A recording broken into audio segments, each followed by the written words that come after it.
Haijalishi jaribu ni kubwa kiasi gani, haijalishi unapitia jambo baya kiasi gani, haijalishi unapitia wakati mgumu kiasi gani, lakini nataka nikukumbushe tu kwamba hilo jambo linapita.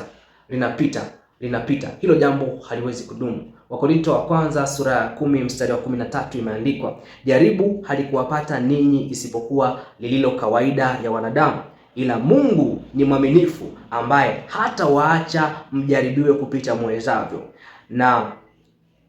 na pia pamoja na lile jaribu atafanya na mlango wa kutokea ili muweze kustahimili. Kwa hiyo tunaona hapa kwamba jaribu ni kawaida ya wanadamu, pia Mungu ni mwaminifu, hata acha ujaribiwe kuliko uwezo wako. Maana yake jaribu ni sehemu ya kawaida kama kwa wanadamu wengine, lakini pia hawezi kuruhusu jaribu au gumu ambalo ni zaidi ya uwezo wako likupate. Hawezi kuruhusu kwa sababu yeye ni mwaminifu, lakini pia ameshafanya mlango wa kutokea ili uweze kustahimili. Anajua kwamba hilo jaribu likidumu milele hautaweza kustahimili. Kwa hiyo ndio maana kila changamoto ambazo zishaikuja huko nyuma zilipita, ndivyo ambavyo hata hii pia, hata kama ni ngumu kuliko zote, nayo pia itapita, kwa sababu kila changamoto, kila jaribu, kila kikwazo huwa kinakuwa na mlango wa kutokea. Kwa hiyo usipoteze tumaini, wala usiogope, wala usihofu. Amini kwamba Mungu ni mwaminifu. Hilo ni sehemu ni kawaida ya wanadamu.